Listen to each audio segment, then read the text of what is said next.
The entirety, almost, of my generation, along with the 2 generations that followed, have fallen victim to America's unchecked obesity crisis and over 170 comorbidities that go along with it. I don't know about you, but I've watched my friends jabbing themselves every day with fertility drugs, praying for a pregnancy, my friends getting up at the crack of dawn to get radiated where the lump was found in their breast, my friends swallowing fistfuls of pills to manage their debilitating anxiety and depression.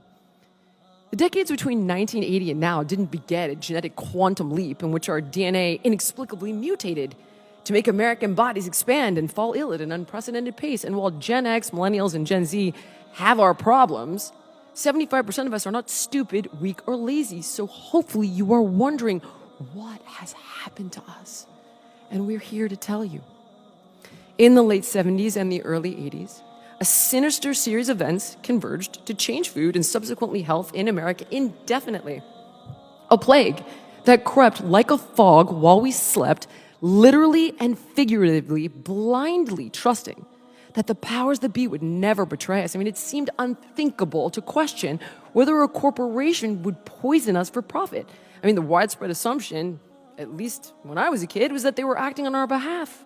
They wanted to make food, more affordable and more convenient. But it was this betrayal of trust that allowed them to insidiously infiltrate every part of our lives.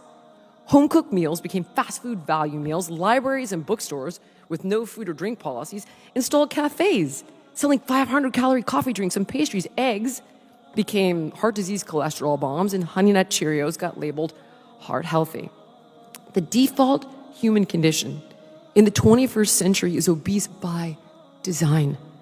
Specific, traceable forms of what's referred to as structural violence are created by the catastrophic quartet of big farming, big food, big pharma, and big insurance. They systematically corrupt every institution of trust, which has led to the global spread of obesity and disease. Dysfunctional and destructive agricultural legislation like the Farm Bill, which favors high-yield, genetically engineered crops like corn and soy, leading to the proliferation of empty calories, saturated with all of these toxins that we've been talking about today for 3 hours, and it seems like we can never say enough about it.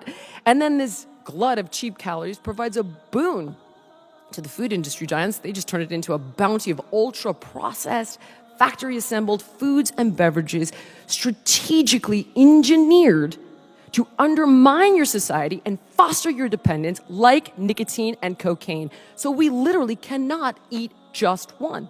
And to ensure that you don't, added measures are taken to inundate our physical surroundings. We're literally flooded with food, and we are brainwashed by ubiquitous cues to eat, whether it's the Taco Bell advertisement on the side of a bus as you drive to work or the vending machine at your kid's school. There is no place we spend time that's left untouched. They're omnipresent. It's with mega celebrities eating McDonald's and loving it.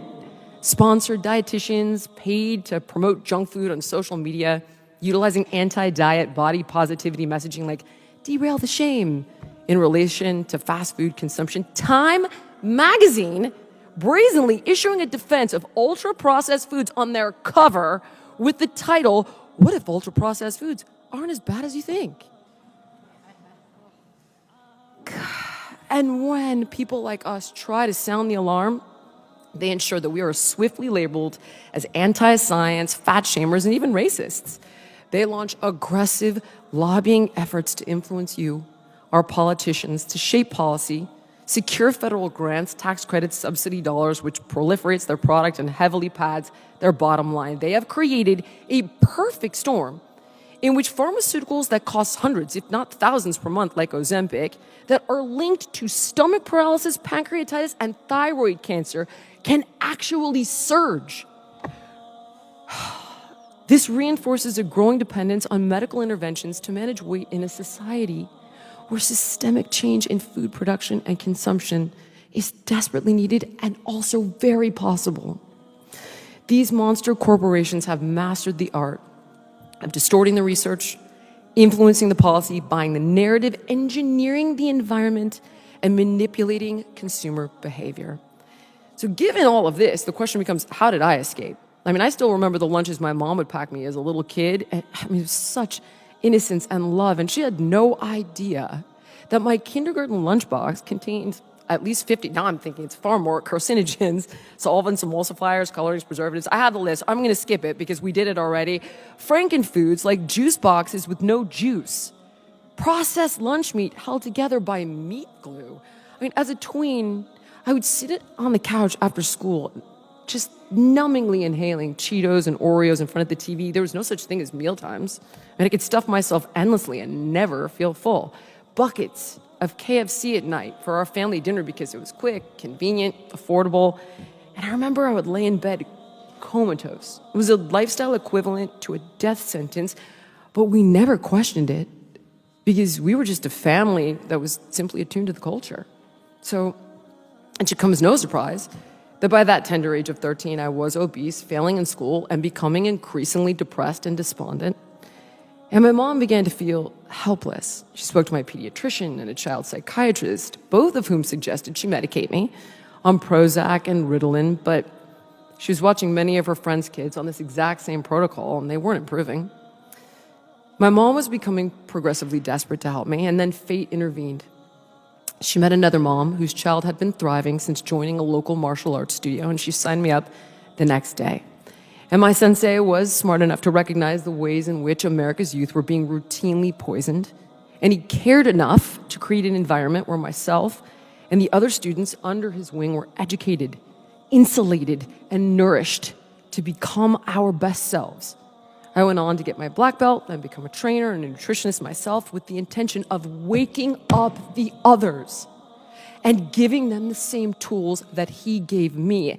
And while I have been fortunate enough to pull many back from the edge, over the course of my 30-year career, I have lost just as many, if not more, than I have saved. I have watched them slip through my fingers. Mothers that orphaned their children, husbands that widowed their wives. I have even watched parents forced to suffer the unthinkable loss of their adult children. There are not words to express the sadness I have felt and the fury knowing that they were literally sacrificed at the altar of unchecked corporate greed.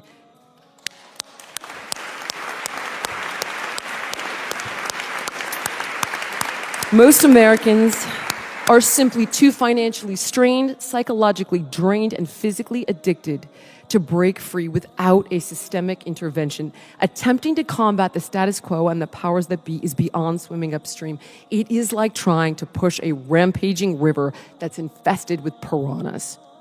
After years of trying to turn the tide, I submit that the powers that be are simply too powerful for us to take on alone. I implore the people here that shape the policy to take a stand. The buck must stop with you while the American people tend to the business of raising children and participating in the workforce to ensure that the wheels of our country go round. They tapped you to stand watch. They tapped you to stand guard. We must hold these bad actors accountable. And I presume the testimonials you heard today moved you. Digest them, discuss them, and act upon them. Because if this current trend is allowed to persist, the stakes will be untenable. We are in the middle of an extinction-level event. The American people need help. They need heroes. And people of Washington, your constituents chose you to be their champion. Please be the change. Thank you.